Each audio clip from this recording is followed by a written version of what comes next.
which artist walked through the door, right? God. And they get a sweating that they could sing. Don't the heavens ask me that question. open. Oh no. Don't That's fine. ask me that It's fine. question. We could talk. We could mute the mics. I cover my mic. You can mute the mic? We can mute the mic. And as soon as you said that, that person came instantaneously. You're looking to free your mind. Sit back, relax, and unwind. Welcome to the porch. Pull up and grab a chair. We could be waiting there. Welcome to the porch. We talking about good food, the music, Bahamian culture. You better bring what you're drinking. The vibe will really catch you. How our songs came to be. Our struggle, our victory. It's all for we, so come on by the porch. If you're from Abercrombie, come on by the porch, the porch, the porch.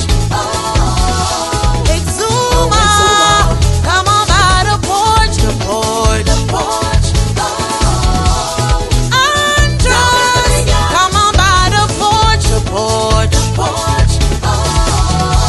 Inagua, come on by the porch, the porch, the porch, the porch. Porch. You're on the porch. So today, tell me this. Have you ever been vibing to a song? And I mean the background vocals taking so much. You singing the background vocals more than the main song. Like, you weren't even paying attention to whoever singing lead. And then, matter of fact, you listen to another song and like, hold on. What this man saying? What this woman singing about? And you got to take a little closer listen to the lyrics. Because like, hold on.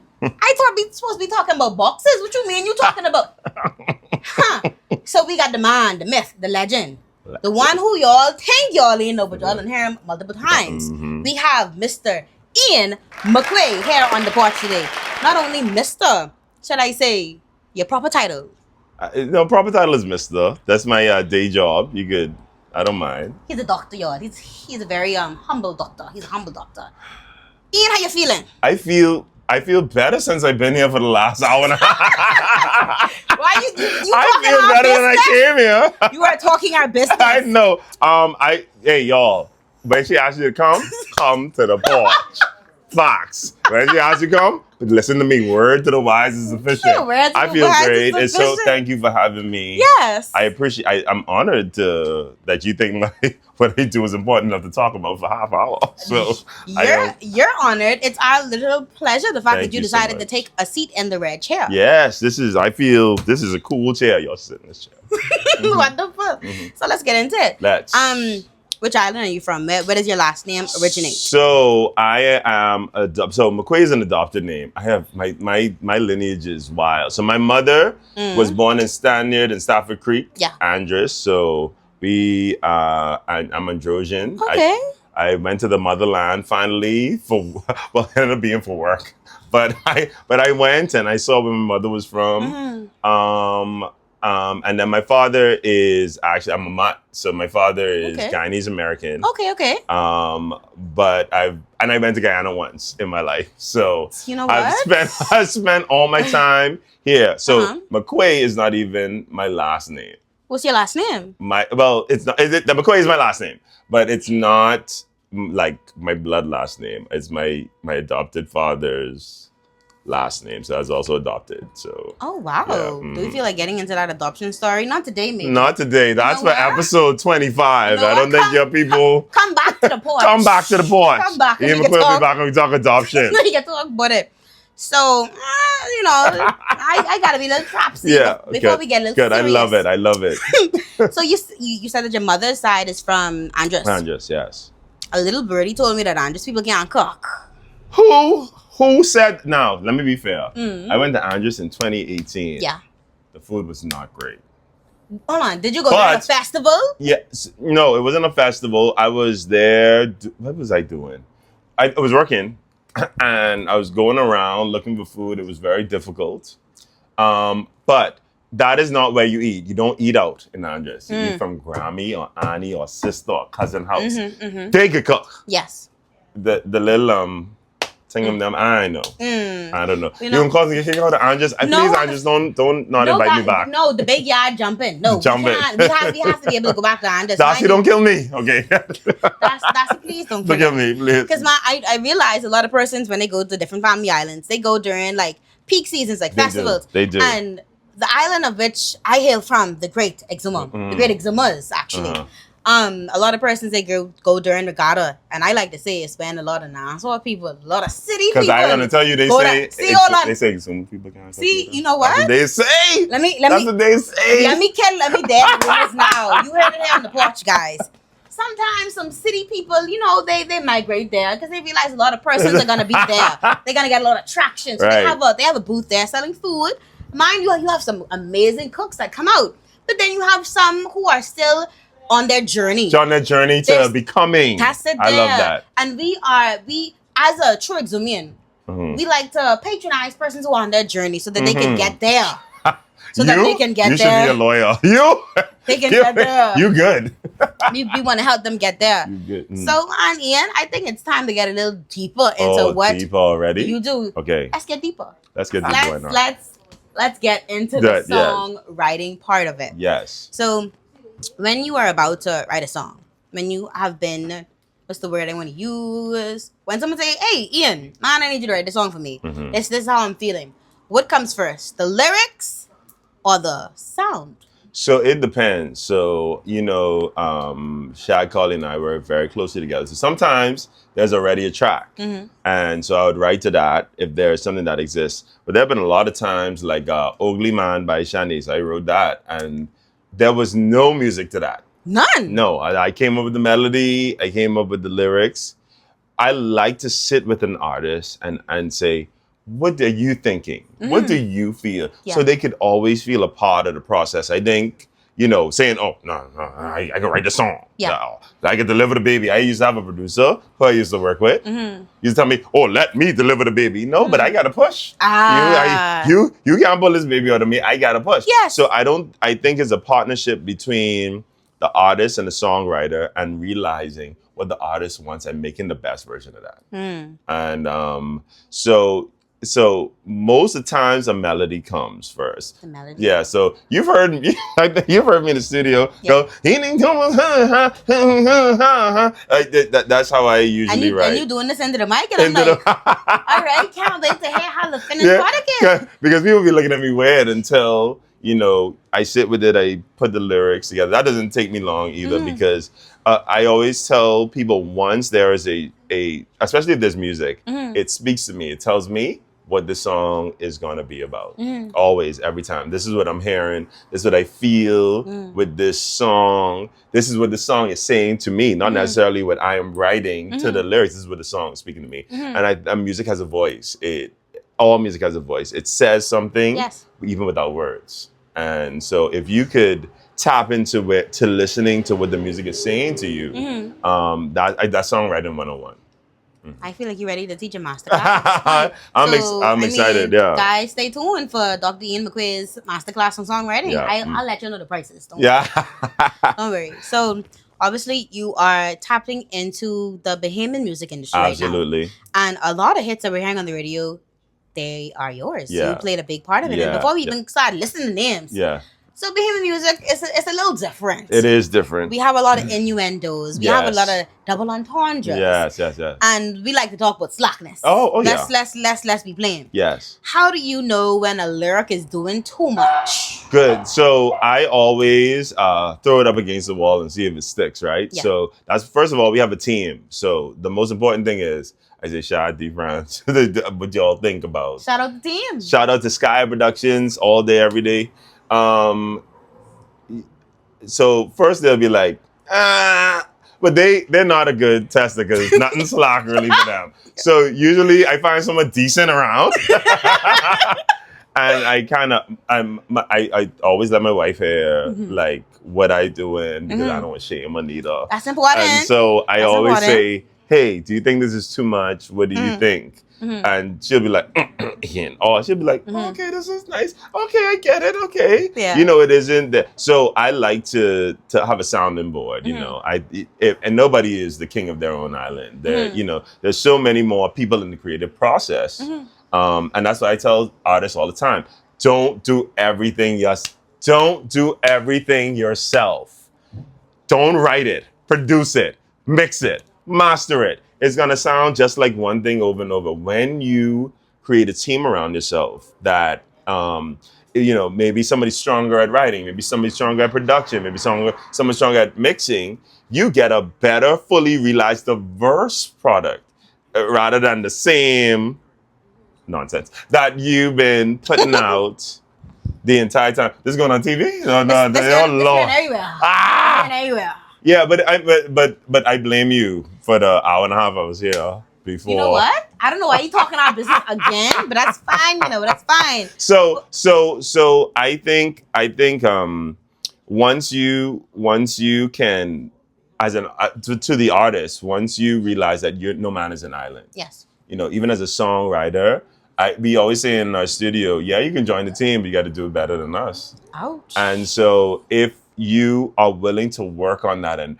be your best self and be around talent, because in our studio, I mean, you've been the best of the legends, the new guys. Yeah. The studio is always busy with talent. Yes. And there's so much to glean from other people. Yeah. Don't think that it's all about you and you's the only person that could do it. That's not a reality. When you think it's the best, somebody else walking through the door better than you. Coming for you right now. It's starting to sound like a Sky High production studio. Hold on.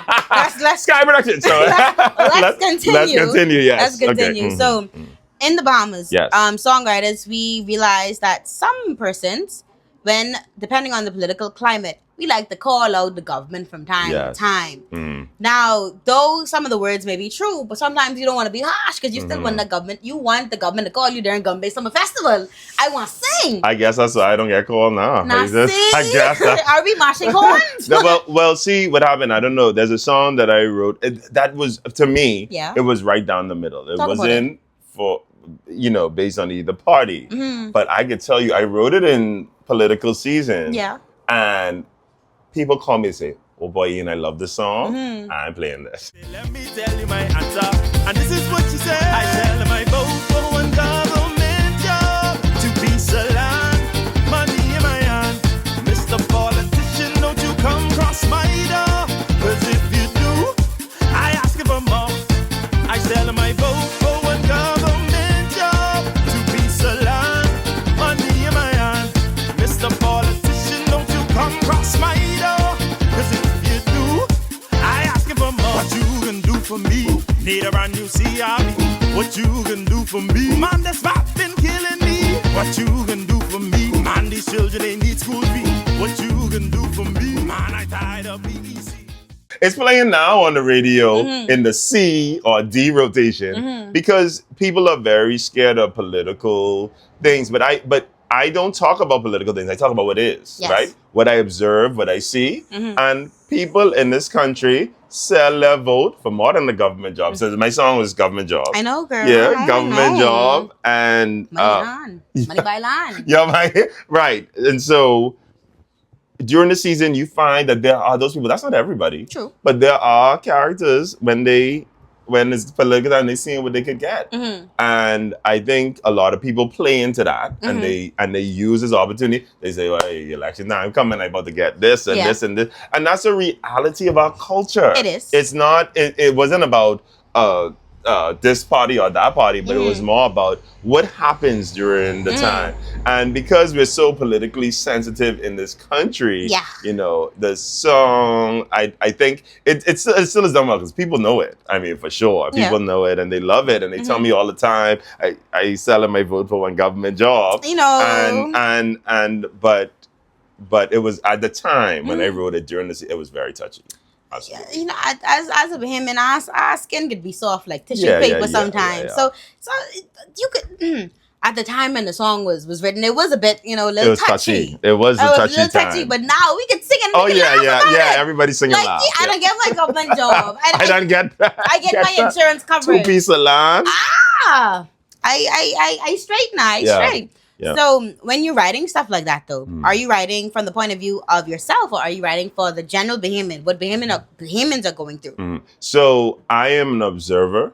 I write about things that are happening all around me. So somebody heard, I think I had a song called Miss Me. It was very, it's about a breakup.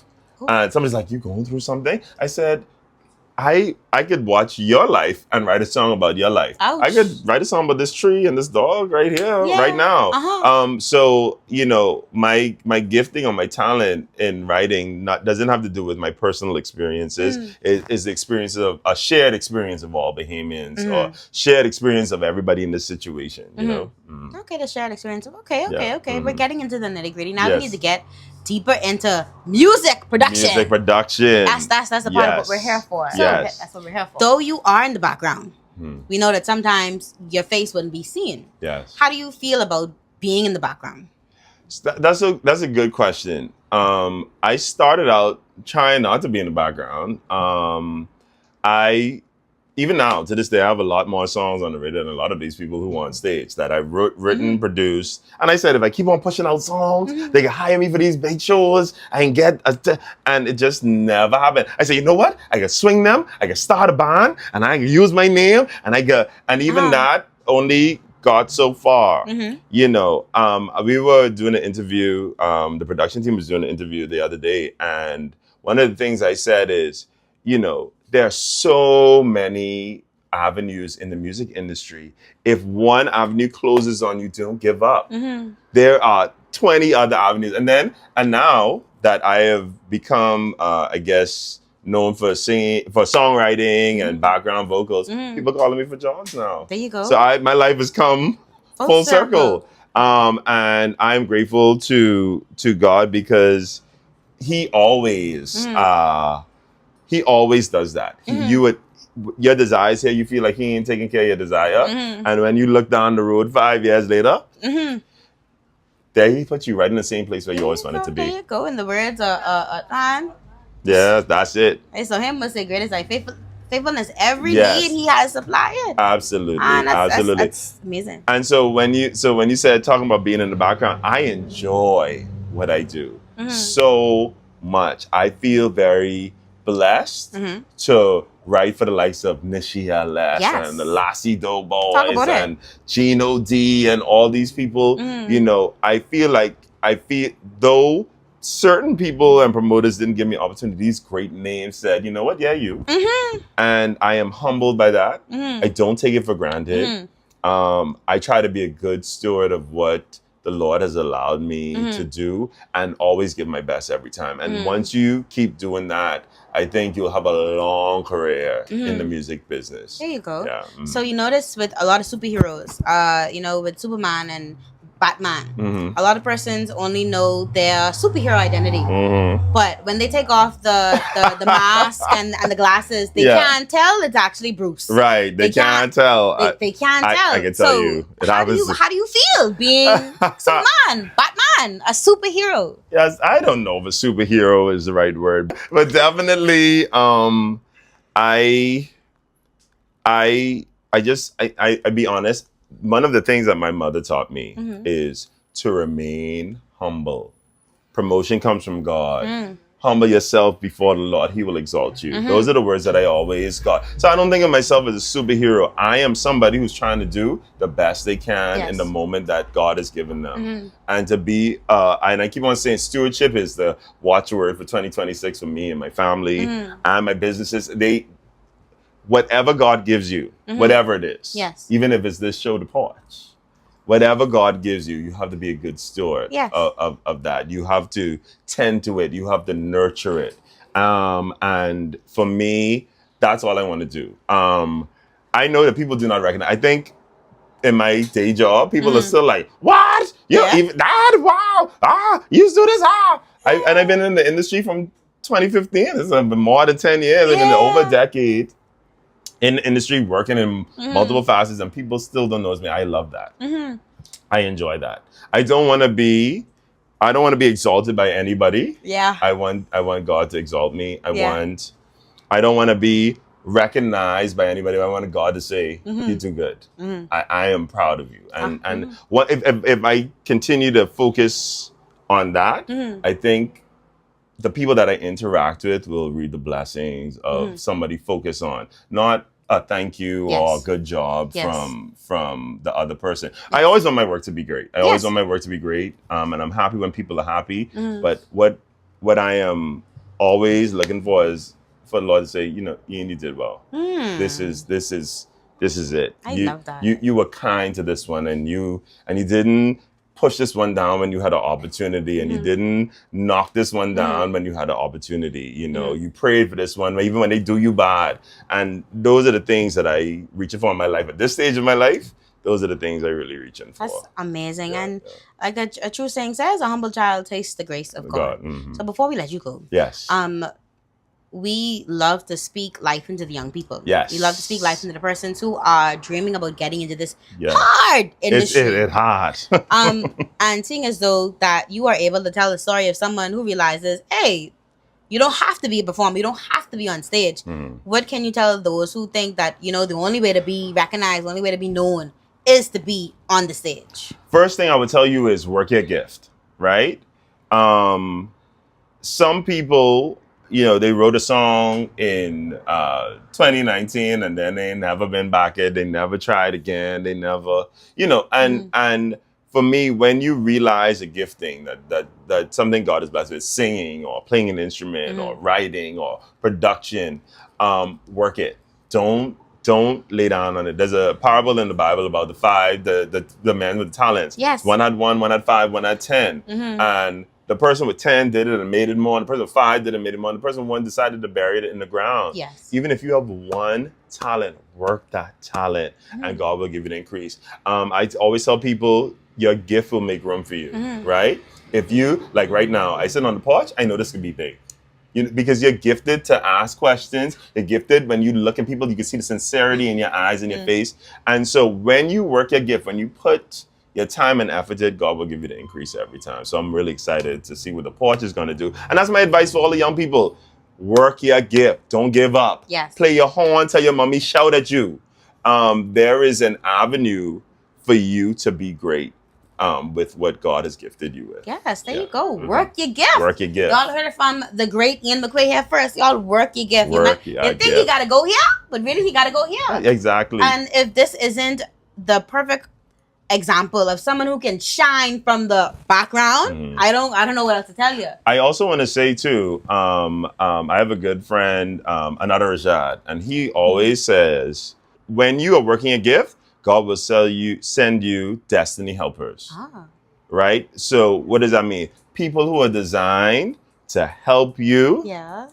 To help you in your make that gift that God gave you shine and for the world to see. There are so many people in my life, and one of the people that I thank all the time for encouraging me.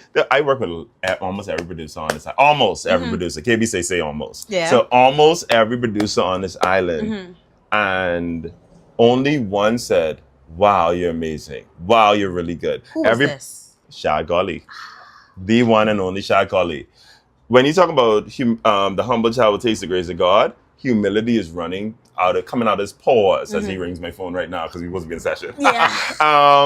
Sorry, Shad. Sorry, Shad. Come in. You are left with is when you have humility and talent come together, the product must be great. It must be great. And so not just Shad, but also I also represent Nishi LS. She is talent. I tell her I'm not only here to help her, but she's also here to help me. And we are destiny helpers to each other. These are just a few of the people that have come into my life and have keep on pushing me. Keep writing, keep doing. Because before people wanted it for themselves, so they would say, "Oh yeah, that's all right." Yeah. But I talking about the lotion between Shad and Nishi. I can't be beat. And of course, my family supports me. Yes. They I am. There's lotion me up good.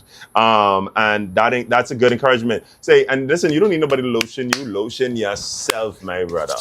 Lotion yourself, my sister.